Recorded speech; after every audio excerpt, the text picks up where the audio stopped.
but there's nothing more empowering than feeling strong.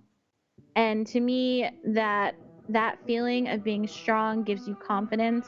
It makes you feel beautiful. It makes you feel important. So jump on the other side of the fence and just go for it. Hey, what's going on? Welcome to Henderson Performance Radio. I am Zach Henderson, and today you get to hear the voice behind an apparel brand that is helping to clothe a worldwide movement.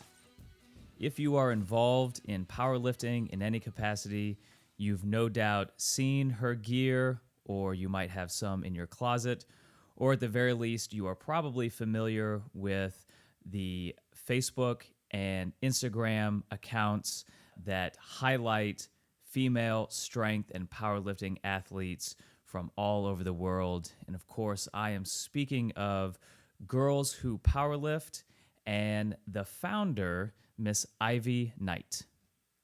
This episode is brought to you by Powerlifting 101, which is a comprehensive free video course that teaches you everything that you need to know about the powerlifting style squat, bench press, and deadlift. And you can sign up for that at the show notes page of this episode at zachhenderson.com/GWPL. Of course, short for Girls Who Powerlift. So again, that's zachhenderson.com/GWPL. With that, I hope you enjoy hearing from Miss Ivy Knight and the story behind Girls Who Powerlift. Enjoy.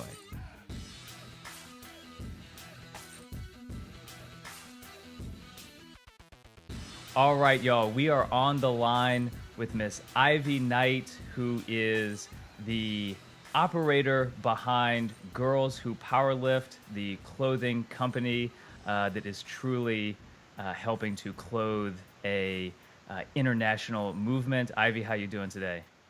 I'm good. How are you? Awesome. And I had the pleasure of meeting Ivy at the recent USAPL Raw Nationals. Ivy, was that your first time at national competition? Yes, actually, it was our first time at a USAPL meet in general. So that was really, really exciting. So for our first meet to be a nationals meet was really fun, really overwhelming, but overall it was just amazing. Yeah, it's funny back, and of course I've only been powerlifting myself for a couple years, but I can remember my first meet. The only reason I got second place is because there was only two people in my weight class.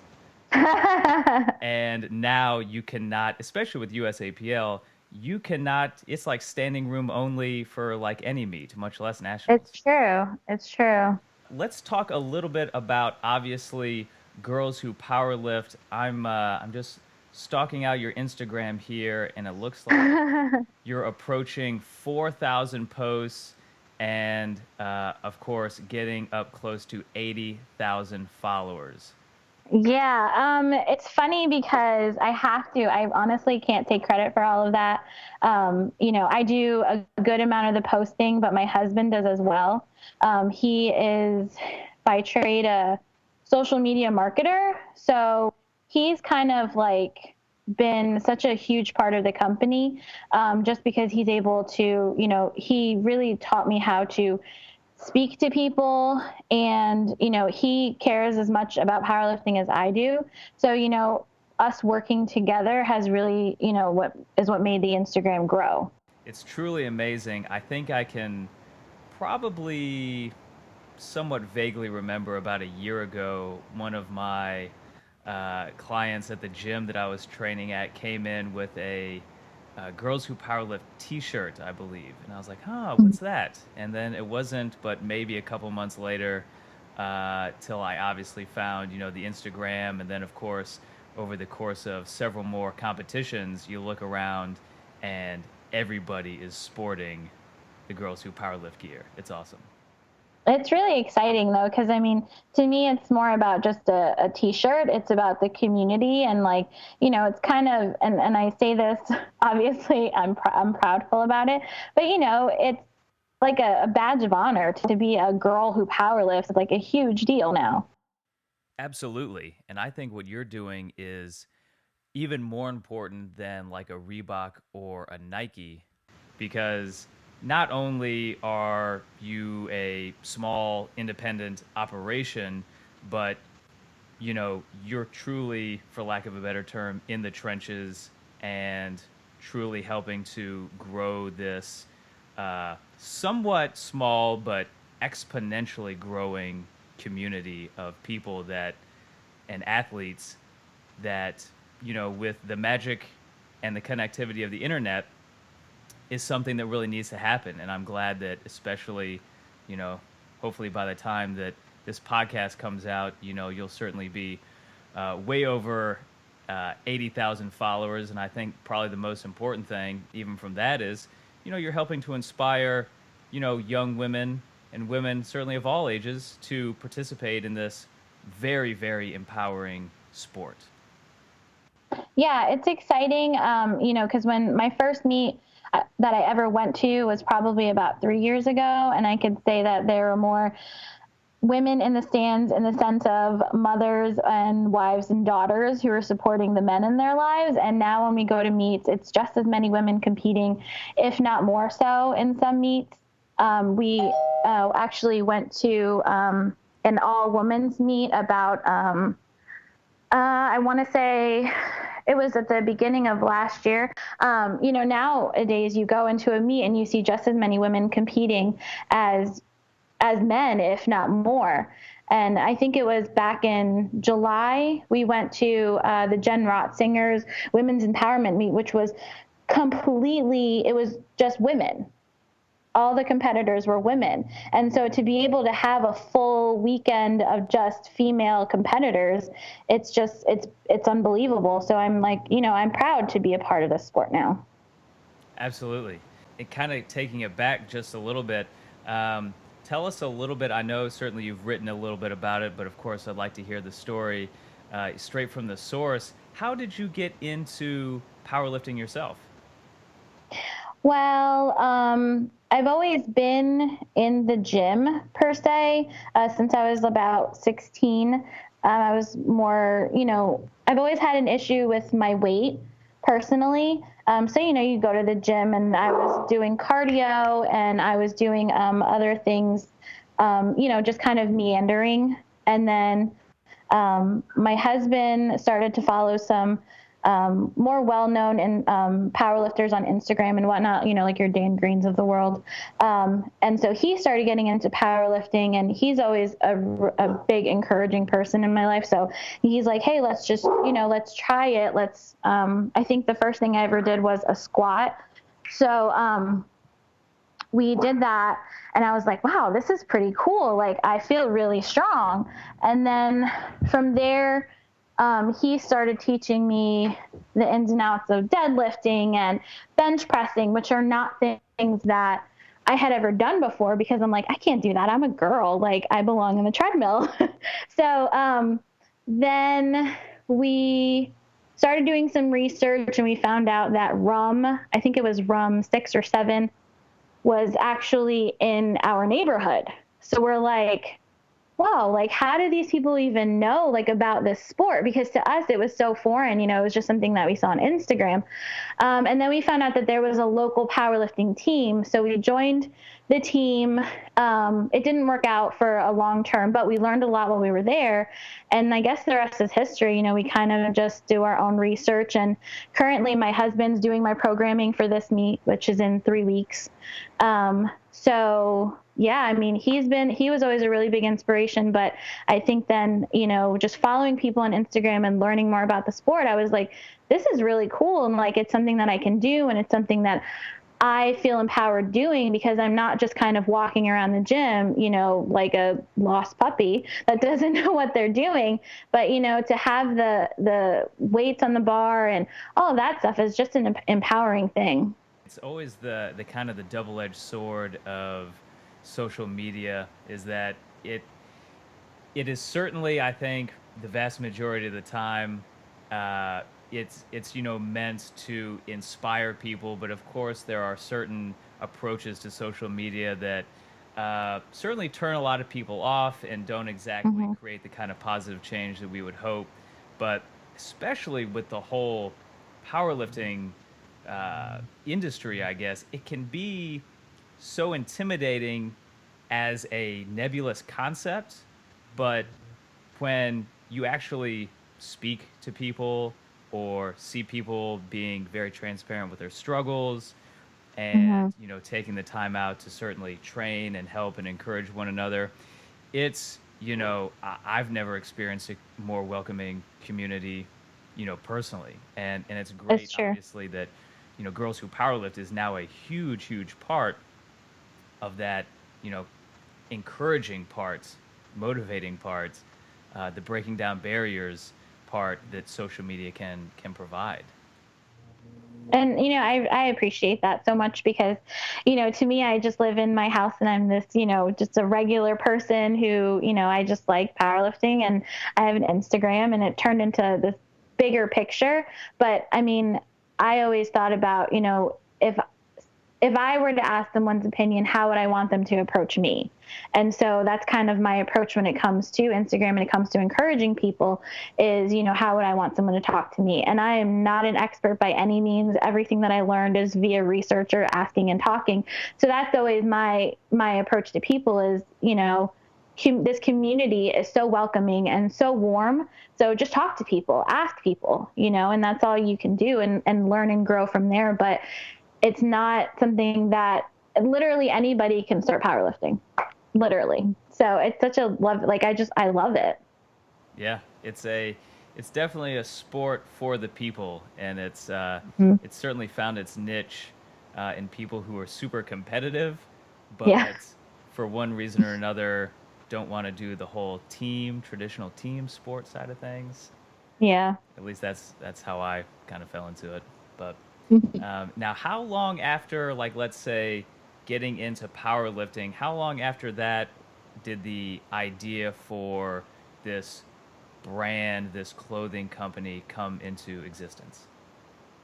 I would probably say about a year and a half, maybe 2 years. Again, social media is a big part of our lives just because of what my husband does. And so, I was going through Instagram and I was finding a lot of girls who, were the top of their class, the strongest of the strong. And I wasn't at that level. I don't think I'm still at that level. But, so I was looking for something that I could relate to. So, my husband and I were just talking about it, and he's like, why don't you just do it? And I was like, what do you mean? Like, I don't, who am I? So, we did some searching when we found that, the tag Girls Who Powerlift wasn't out there. So we started it, and we started just, scouring and finding people. And I had actually secretly posted a really good friend of mine. I hadn't told her that I had started this Instagram page, and I tagged her. And so she was so excited when I came to the gym the next day, and she's like, this really cool Instagram page. Like, they tagged me. And I was like, oh, that's so awesome. And I still didn't tell her because I don't know, part of me was like, again, not, I wouldn't say embarrassed, but maybe intimidated. Like, who am I to, be this person who's behind Girls Who Powerlift? Um, and then once we started getting more followers, it happened very quickly. Once we started getting more followers, then we started, hashtagging certain things. So, we would hashtag strength is beautiful. And then we started hashtagging uplift and lift heavy, which is a big motivator for me, because one of the things that I do love about powerlifting, it's not just the fact that it's about feeling strong. It's about the fact that we've made so many great friends through powerlifting. And the one thing that I can say is you have such a really good workout when you have people behind you pushing you. And so uplift and lift heavy came, and then someone sent us a message and was like, you should put that on a shirt. And we were like, really? So we started doing the research again, and we did. We put it on a shirt, And then we started the hashtag Peach Gang. And then we put that on a shirt, and it kind of just spiraled into this thing. And again, I can't take credit for everything that we do because I truly have an amazing team. My husband's just a really great designer. He's always been into clothing. So he's been a really big help. And then our graphics, the guys behind our graphics, one of them happening to be my brother-in-law, super talented. So it kind of, I would love to answer this in a way that like makes sense to anybody, but it really did just happen. Like it spiraled into this amazing thing. Well, I think that just goes to show the power of just really, I guess for lack of a better term, being the first person just to catch the wave that was just happening anyway, Yeah, yeah. I believe a lot of things are kind of meant to happen, and combining, in this day and age, the movements that really take off and really mean something are a mashup, are a mix of two things, and certainly a badass clothing company with tight graphics. And I gotta say, I'm also really digging these videos on YouTube. Those are killer. And when you combine something like that, like on the technology and graphic design side, with the kind of underground, you know, um, aggressive sometimes approach to this training style that um, is giving people an outlet that is sorely needed in this day and age. It's just interesting to see how that kind of comes together. And like you said, there was probably thousands of people, women just like you, who thought, why me, and didn't take action. But kudos for you for the gumption to say, but why not? Yeah, Just go ahead with thank it. you. Yeah, and again, I mean, we have such a great team. We have such good people around us, and I think that I can say, the videos, the one thing that's cool about the videos is the girls that's in them. I mean, like, it's one thing, obviously, our videographer is incredibly talented, and to be able to put it together the way that he does is really amazing. But the girls that are in these videos, and I'm usually in the videos, but sometimes I'm like, no, take me out because they're so awesome. So, I mean, I don't know. It's kind of a weird thing because I feel like I can't take credit for any of it. But I'm so happy that I did it. Speaking to your training, tell us about the meet that you have coming up and what you've been doing in your own training. So I have a meet coming up. I think I'm about 3 weeks out now. It's the Thanksgiving Throwdown in Port St. Lucie, Florida, at the Civic Center, which that's really cool because Port St. Lucie, Florida is where I live. So it'll be nice to have my family and my in-laws there. And, my husband and I are actually doing the meet together. So that'll be fun because we're both pretty competitive when it comes to that. This will be my second meet. So my training was a little bit different because I actually had like goals that I wanted to set for myself. So right now I'm peaking, which is really fun and really stressful at the same time. So in terms of my training, like I said, my husband's been doing my programming. So right now it's all heavy right now. It's all heavy for the next week or so. And then, we can start to taper off, obviously, before the meet. Cool. You guys have certainly seen what looks like some pretty exponential growth. What do you see the next 1 to 3 years like? What's the vision? What are some of the overarching goals of Girls Who Powerlift? We are actually in the process of planning our first camp. We're calling it Camp Uplift, and that's going to be in April, and I don't want to divulge too much, but it's going to be in April. We have decided that it's going to be in Chicago, which is pretty exciting because I've never been to Chicago, and I love to travel. And basically the premise behind Camp Uplift is to just have a group of girls, and we're going to have speakers and this word is slipping my mind. But anyways, basically we're going to have workshops is what I'm thinking. Speakers and workshops. So it's going to be a lot of fun. It is going to be, we are going to have to cut it off. So obviously everybody gets their turn. So we do want to put Camp Uplift is going to be, we want to make it a traveling event. So we're going to, do it around the United States at first at different cities and then hopefully, around the world. So that's kind of the plan for that because again, like I've said, the clothing line is great, but really to me, it's about the community. And that's really what I want to bring together is the community. So I know that we've had a huge part of bringing people together. And I know we have gotten lots of messages and emails from girls basically saying like, some of my best friends I found through your Instagram. My training partners I found through your Instagram. So that's a really cool thing. So once we realize that, then we're like, dude, we need to like bring these people together, like get off the screen and, bring them together. So that's kind of the focus right now is to actually get these camps going. And then I don't know from there. Obviously, I mean, just to keep growing and to keep growing this community, being part of it. That's amazing, and I was really hoping that you were going to say something like that because truly the special thing is taking, for lack of a better term, an online or a digital-based movement and using that as a catalyst to bring people together in real life. For sure. That's the plan. That's really what I want. It was nice to be at nationals and to be able to meet so many people.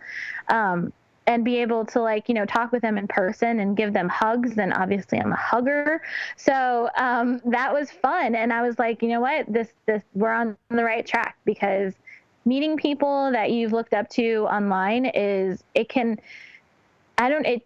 changed the way I saw this meet. Cause even for me, I was like, I'm not going to do this meet. I'm not ready for it. Like I don't have it. But then after nationals, like I was so pumped. And I'm like, to be able to do that for other people is really exciting. So Ivy, just kind of one more thing to wrap up here. And again, thank you so much for taking the time to chat. Certainly, your social media presence and the blog and the website would pretty much answer, I think, this question before I ever ask it. But again, coming straight from the source, what piece of advice might you give the woman who is maybe, let's say kind of putting yourself back in your shoes, several years ago, who is somewhat familiar maybe with the gym, maybe with strength training, maybe is still struggling to kind of find their way and is still a little bit leery of all this singlet wearing and kilo heaving madness. What words of advice might you impart?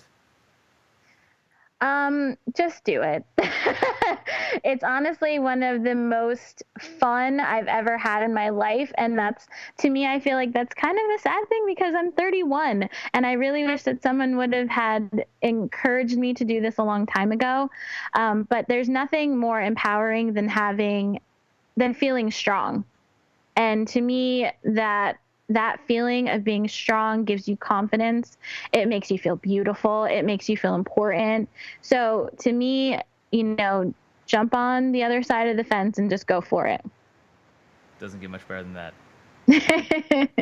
Well, awesome. Thank you again so much, Ivy. And just go ahead and tell the listeners where they might be able to find out more about you and what you got going on online. Obviously, there's the Instagram page at Girls Who Powerlift. You can find us on Facebook, Girls Who Powerlift. The website is www.girlswhopowerlift.com. And email address, if anyone has any questions or needs anything, you can always email me at info@girlswhopowerlift.com. Excellent. Thank you again, Ivy, and we'll be talking again real soon.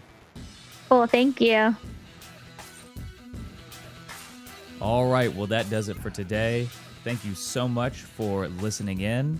And again, you can find the show notes page for this episode at zachhenderson.com/GWPL. Until next time, stay strong.